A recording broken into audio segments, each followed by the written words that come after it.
بات یاد رکھیں، قومیں، قبیلے، ملک، ان کے جب عقیدوں پر ضرب پڑتی ہے پھر وہ قومیں قابو آ جاتی ہیں۔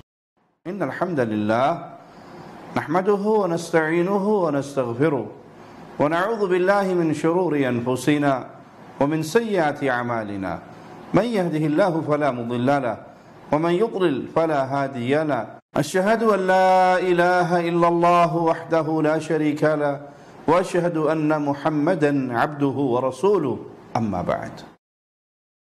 یہ حقیقت ہے جس کا انکار نہیں کیا جا سکتا کہ قدرت نے ہر شخص کو مختلف صلاحیتوں سے نوازا ہے، اور ہر شخص کا اپنے علم، ہنر، فن کے لحاظ سے میدان بھی الگ الگ ہے۔ عربی میں کہتے ہیں لِكُلِّ فَنٍ رِجَالٍ، یعنی ہر فن کے لیے مخصوص لوگ ہوتے ہیں جو اس میں کمال کی مہارت اور بڑا ملکہ رکھتے ہیں۔ ظاہر سی بات ہے، جس کا میدان انجینئرنگ ہو وہ طب سائنس میں کلام کا مجاز نہیں، دکان کریانے کی اور بیچنے کے لیے پیٹرول رکھا ہوا ہو ایسا نہیں ہوتا۔ لیکن جب انسان دینی معاملات میں ہی بغیر علم و تحقیق کے جھوٹے قصے، کہانیاں، بزرگوں کے واقعات عجیب و غریب اور من گھڑت داستانوں کا عادی ہو جائے تو باقی امور میں بھی کچی اور کمزور سنی سنائی باتیں کرنے سے نہیں شرماتا۔ کچھ یہی حال الیاس قادری صاحب کا ہے، جو مدنی چینل کا لیبل لگا کر کوفے کے نسخے بیچتے پھرتے ہیں، اور ان کے ماننے والے بھی بغیر سوچے سمجھے آمنا و صدقنا کے نعرے لگاتے ہیں۔ قادری صاحب کے عجیب و غریب لطیفے اور عجیب و غریب نسخے آپ نے بارہا سنے ہوں گے۔ کبھی سر درد کا ایک عجیب دم سناتے ہیں جس پر ہم ایک ویڈیو کلپ ریکارڈ کروا چکے ہیں، تو کبھی اپنے گھر میں برکت لانے کے لیے عجیب ٹوٹکا بتاتے ہیں کہ دلہن صاحبہ کے پاؤں دھو لو اور پھر اس کو چاروں کونوں میں چھڑک دو، اس پانی کو گھر میں خیر و برکات آ جائے گی۔ سنیے قادری صاحب کی زبان سے۔ دلہن کے پاؤں دھونے سے گھر میں برکت ہوتی ہے۔ دلہن کے پاؤں دھو کر گھر کے چاروں کونوں میں چھڑک دیا جائے تو یہ بھائی سے برکتیں بہتر ہے۔ حالانکہ یہ فرسودہ خیالات جن کی کوئی حیثیت نہیں، حصول برکت کا یہ طریقہ ہندوؤں کا تو ہو سکتا ہے، اللہ کے دین کو ماننے والے، رسول اللہ صلی اللہ علیہ وسلم کا کلمہ پڑھنے والے، ان کے ہاں اس کا کوئی ثبوت نہیں۔ گھر میں خیر و برکات کا نزول شریعت کی روشنی میں آپ اعمال کریں گے تو خیر و برکات ہوں گی۔ گھر میں قرآن حکیم کی تلاوت کی جائے گی۔ رسول اللہ صلی اللہ علیہ وسلم نے فرمایا، جس گھر میں سورۃ بقرہ پڑھی جاتی ہے شیطان وہاں سے بھاگ جاتا ہے۔ خیر و برکات ہوگی جب شیاطین نہیں ہوں گے، رحمت کے فرشتے آئیں گے۔ تو اللہ کی شریعت کے مطابق اپنے گھروں کا رنگ بنائیے اور اس میں خیر و برکات کا نزول ہوگا۔ لیکن قادری صاحب جیسے لوگوں کا سارا دھندا ٹوٹکوں اور نقلی جعلی نسخوں پر چلتا ہے، اسی لیے یہ شریعت سے رہنمائی لینے کی بجائے اپنی قوم کو قبر پرست اور جاہلانہ خیالات کی طرف دھکیلنے کی کوشش کرتے ہیں کہ جتنے زیادہ یہ مزاروں کو پوجیں گے، قبروں کو پوجیں گے، اس طرح کے فضول کام کریں گے، ان مولویوں کی چاندنی چمکتی رہے گی، دھندا چلتا رہے گا۔ قادری صاحب کا ایک اور کلپ ہماری نظر سے گزرا جس میں حضرت نے بڑی کمال تحقیق اور چلاکی سے پوری قوم کو الو کے پیچھے لگا دیا۔ الو کے فضائل و خواص بتاتے ہوئے قادری صاحب کیا فرماتے ہیں، ذرا انہی کی زبانی سن لیجئے۔ الو بڑا اہم پرندہ ہے، پرندہ ہے، پرندہ فارسی میں بولتے ہیں پرندہ، اردو میں پرندہ ہی بول چال میں۔ میں نے اس کے بارے میں یہ پڑھا تھا کہ یہ جب سوتا تو ایک آنکھ بند کرتا ہے، دوسری آنکھ بند نہیں کرتا۔ تو اس لیے اگر کسی کو نیند نہ آتی ہو تو اس کو ذبح کر کے اس کی وہ آنکھ جو بند ہوتی ہے نا یہ پہن لے، کسی کپڑے وغیرہ میں لپیٹ کے پہن لے گا نا تو اب اس کو نیند آ جائے گی۔ اب سویا پڑا رہے اور نیند اڑانی ہو تو یہ آنکھ پہن لے، اب یہ کروٹیں لیتا رہے، اس کو نیند نہیں آئی۔ یہ میں نے پڑھا ہے، حیات الحیوان میں اس کی کافی تفصیلات مل سکتی ہیں۔ قادری صاحب ہم کسی کا مذاق یا کسی کی عزت پہ کوئی تنقید کرنے کے قائل نہیں، لیکن ذرا آپ بھی تو خیال کریں کہ یہ جدید دور ہے. اس طرح کی فرسودہ باتیں آپ ٹی وی چینل پر بیٹھ کر کریں تو اس کا مطلب ہے کہ آپ لوگوں کو خود موقع دے رہے ہیں کہ وہ اپنی زبانیں کھولیں. بھائی نیند نہیں آ رہی تو میڈیکل سٹور پہ چلے جائیے, ڈاکٹر صاحب کے پاس چلے جائیے, نیند کی گولیاں لے لیجئے, نیند لانے کے لیے رقیہ شرعیہ سن لیجئے, اپنے آپ کو دم کر لیجئے, سورۃ فاتحہ پڑھیں, آیت الکرسی پڑھیں, چاروں قل پڑھیں, اپنے ہاتھوں پہ دم کریں, اپنے جسم پہ پھیریں, سورۃ ملک کی تلاوت کریں, سورۃ سجدہ کی تلاوت کریں, سونے کے اذکار کریں. یہ چیزیں بتائیے جو مدینے والے سے ہمیں ملتی ہیں, شریعت محمدیہ سے ملتی ہیں. یہ مدنی نسخہ ہے کہ سونے سے پہلے سورۃ ملک اور سورۃ سجدہ کی تلاوت کی جائے. یہ مدنی نسخہ ہے کہ آپ سونے سے پہلے آیت الکرسی پڑھیں, سورۃ بقرہ کی آخری 2 آیات پڑھیں, سورۃ اخلاص, سورۃ فلق اور ناس, اس کو پڑھ کر اپنے ہاتھوں پہ دم کر کے اپنے جسم پہ پھیریں. 33 دفعہ سبحان اللہ, 33 دفعہ الحمدللہ, 34 دفعہ اللہ اکبر, یہ پڑھیں. سونے کے اذکار کریں, اللہم باسمک اموت واحیا, یہ دعائیں پڑھ کے سو جائیں. لیکن یہ کون سا طریقہ ہے جو آپ لوگوں کو بتلا رہے ہیں کہ الو کی آنکھ لے لو اور الو کی آنکھ کا تعویذ بنا کر اپنے گلے میں ڈال لو. قوم کو کب تک ان فرسودہ تعویذوں کے پیچھے بھگاتے رہو گے؟ کیا آپ انہیں اللہ کے نبی صلی اللہ علیہ وسلم کی یہ حدیث نہیں سنا سکتے؟ من علق تمیمہ فقد اشرک, جس نے تمیمہ لٹکایا اس نے شرک کیا. من علق شیئا وکل الیہ, جس نے کوئی چیز لٹکائی اللہ پھر اس کو اسی کے حوالے کر دیتا ہے.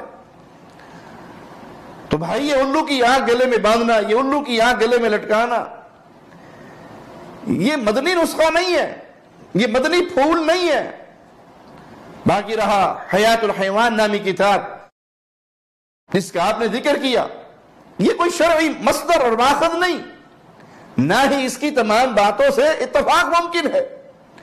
یہ 15ویں صدی کے ایک صوفی بزرگ کی لکھی ہوئی کتاب ہے, اور یہ کتاب بھی عجیب و غریب باتوں سے بھری پڑی ہے. وہ حرام جانور جن کی حرمت واضح نصوص سے ثابت ہے, اس کتاب میں ان کے اعضاء کے متعلق مختلف نسخے بیان ہوئے ہیں. اور یاد رکھیے کہ ویسے اگر کوئی بندہ کسی حکیم کی کتاب لے کر نسخے بانٹنا شروع کر دے تو اسے نیم حکیم کہا جاتا ہے, عطائی ڈاکٹر کہا جاتا ہے. اور بات مشہور ہے, نیم حکیم خطرہ جان, نیم ملا خطرہ ایمان. لہذا آپ سے درخواست ہے قوم کو ایسے جعلی ٹوٹکوں کے پیچھے نہ لگائیے. اگر آپ کوئی خیر کی بات کہہ سکتے ہیں اپنے چینل کے ذریعے تو ان کو رسول اللہ صلی اللہ علیہ وسلم کی احادیث سنائیے, پیارے نبی صلی اللہ علیہ وسلم کی صحیح سنتیں بتائیے, سنتوں کا نام لے کر بدعات نہ پھیلائیے, اور قبر پرستی کے بازار کو گرم نہ کیجیے کہ اس امت کو ضرورت ہے ایک اللہ کی توحید کا پیغام دینے کی تاکہ یہ شرک کی دلدل سے نکل آئے, اللہ کی توحید کو مان لے, ان کی دنیا بھی سنور جائے اور ان کی آخرت بھی سنور جائے. اقول قولی ھذا واستغفر اللہ لی ولکم ولسائر المسلمین. ہر لمحہ قرآن اور سنت کا ترجمان, فاضلات الشیخ توصیف الرحمن.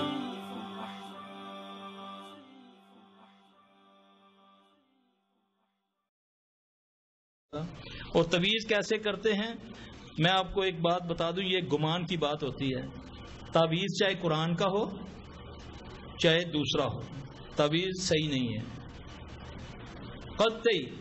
دیکھیں اگر ایک آدمی قرآن کا آپ کو تعویذ دیتا تو پورے قرآن سے آپ کا یقین وہ ختم کر دیتا ہے کہ یہ 30 سپارے, 114 صورتیں, 6666 آیات, وہ ساری بیکار ہیں. جو میں نے لکھ کر دی وہ اتنی برکت والی ہے کہ گھر سے سامنے, اس نے آپ کا عقیدہ اس سے کمزور کر دیا. تو بات یاد رکھیں, قومیں, قبیلے, ملک, ان کے جب عقیدوں پر ضرب پڑتی ہے پھر وہ قومیں قابو آ جاتی ہیں. شیطان کا سب سے پہلا کام یہ ہے کہ اس کا اللہ سے تعلق آپ کا کمزور کرے گا. یہ چیزیں جو ہیں وہ تمہیں فائدہ بھی پہنچائے گا. نہیں جی سلفی صاحب جدوں کا تعویذ پایا درد بالکل ختم ہو گئی ہے, ہوں نہیں درد ہوتی, لانا تو پھر درد شروع ہو جائے گی. یہ سوچنے والی بات ہے. یہ کیا ہے؟ ایک طرف رسول اللہ صلی اللہ علیہ وسلم نے روکا، ایک طرف وہ چیز آپ کو فائدہ دے رہی ہے، تو سمجھیں کہ وہ شیطان ہے، وہ نبی سے ضد ہے اس کو، اور پھر آپ کا عقیدہ نبی صلی اللہ علیہ وسلم پر سے کمزور ہو جائے گا۔ اللہ قرآن میں فرماتے ہیں اعوذ باللہ من الشیطان الرجیم اما ینزغنک من الشیطان نزغ فاستعذ باللہ انہ وہو السمیع العلیم۔ جب تمہیں شیاطین تنگ کریں، ان سے تکلیف پہنچے، تو پھر کیا کرو؟ اللہ کی پناہ میں آؤ۔ یہ نہیں کہا کہ قرآن کو سینے سے لگا لو، اس کو اپنے ساتھ لپیٹ لو، کیونکہ وہ سمیع علیم ہے۔ بس ختم۔ پڑھنا ہے اعوذ باللہ پڑھو، پڑھتے پڑھتے آپ سو جائیں، شیاطین آپ پر حملہ کریں گے، آپ اللہ کے فضل سے جو پڑھتے پڑھتے سو گئے، یقین جانیں آپ وہ مقابلہ کر رہے ہوں گے اس سے۔ آپ کیا سمجھتے ہیں کہ جب ہم ان کو چھیڑتے ہیں تو یہ ہاتھ باندھ کے باہر کھڑے رہتے ہیں؟ یہ پھر ہمیں ایسا چھیڑتے ہیں کہ اللہ تعالیٰ اپنے حفظ و مان میں رکھے۔ اللہ کی قسم، اللہ نے اس کو قوت دی ہے، اس کے لیے ہمیں پورے اذکار کرنے پڑتے ہیں، روٹی کھائیں نہ کھائیں پڑھنا ضرور پڑتا ہے۔ تو آپ لوگوں کے لیے آسان، کوئی لمبی چوڑی بات، صبح فجر لازمی پڑھیں، بچوں کو پڑھائیں۔ آپ صلی اللہ علیہ وسلم فرمایا جو بندہ فجر نہیں پڑھتا، آسمان سے اللہ کی طرف سے آواز آتی ہے بندہ تو میرے امان سے نکل گیا، اللہ کی طرف سے۔ جو رحمت کا فرشتہ آپ کے ساتھ اللہ نے مقرر کیا ہے، وہ بھی جاتے ہوئے کہتا ہے جاؤ لانتی، میرا بھی ٹائم ضائع کیتا ہے۔ آپ نے فرمایا شیطان اس کے کان میں پیشاب کر جاتا ہے جو فجر کے وقت نہیں اٹھتا۔ اب شیطان کی پیشاب کی کیا پہچان ہے؟ وہ بیماریاں جو تمہارے ڈاکٹروں کو سمجھ نہیں آ رہی ہے نا، یہ وہ شیطان کا پیشاب ہے۔ ہم تو اپنے بیٹے کا پیشاب نہیں برداشت کرتے اپنے کپڑوں پر، تو کہاں اس کا پیشاب اپنے کان میں برداشت کر لیتے ہیں۔ فجر کی نماز پڑھیں، اس کے بعد چند اذکار ہیں، بسم اللہ الذی لا یضر 3 بار، اعوذ بکلمات اللہ التامات من شر ما خلق 3 بار، حسبی اللہ لا الہ الا علیہ توکلت وہو رب العرش 7 بار، اللہم اجرنی من النار 7، آیت الکرسی 1 بار، اخلاص فلق ناس 3 بار فلق اور فجر کے بعد۔ ایسے کر کے اپنے ہاتھ پھیریں، اللہ کی مدد سے جاؤ جو مرضی کرو۔ نبی پاک صلی اللہ علیہ وسلم نے فرمایا جو صبح پڑھے 3 بار بسم اللہ الذی لا یضر مع اسمہ شیء فی الارض ولا فی السماء وهو السمیع العلیم، فزیکلی بھی یہ آپ کو بچائے گا۔ حضرت عثمان رضی اللہ عنہ کے بیٹے عفان رضی اللہ تعالیٰ عنہ سے ان کے ایک ساتھی کہنے لگے کہ آپ کہتے تھے یہ پڑھنے سے آدمی کو کچھ نہیں ہوتا، تو وہ فلاں کو فالج ہو گیا۔ ہاں فرمایا کہ میں نے پوچھا تھا اس سے، وہ کہتا ہے اس دن میں نے پڑھی نہیں تھی۔ تو آپ نے اس کا ٹائم بھی مقرر کر دیا۔ ہمارے وہاں جو ہے نا، جو کوئی ہوتا ہے نا صحیح توحیدی مولوی تویز دینے والا، وہ لکھ کے نا اوپر کوئی اعداد لکھ دیتا ہے، نیچے بسم اللہ الذی لا یضر لکھ کے، تو کیا کرتا ہے وہ کہتا ہے اس کو پہن لو۔ اللہ کے نبی نے فرمایا جو اس کو 3 بار پڑھتا ہے صبح فجر کے بعد، مغرب تک کوئی چیز زمین و سماں میں اس کو زر نہیں پہنچا سکتی۔ ٹائم مقرر کر دیا، جو مغرب کو پڑے گا صبح فجر تک اس کو کوئی چیز زر نہیں بچا سکتی۔ تو اس کے پاس کہاں سے قوت آ گئی کہ وہ آپ کو سٹیمپ لگا کر یا لکھ کے دے دے اور گلے میں ڈال لے، وہ آپ کی حفاظت کرے۔ چھوٹی سی ہے، آپ سیکھیں، سکھائیں، بچوں کو سکھائیں، اس پر عمل کریں، انشاءاللہ العزیز اللہ آپ ان کو، آپ بالکل کسی کی محتاجی نہیں رہے گی سوائے اللہ کے، کسی کی محتاجی نہیں رہے گی۔ جو بھی مسئلہ ہوگا اللہ کے فضل سے آپ کا مسئلہ اللہ حل کر دے گا۔ دعائیں یاد کر لیں، یہ ہے حفاظت کے لیے۔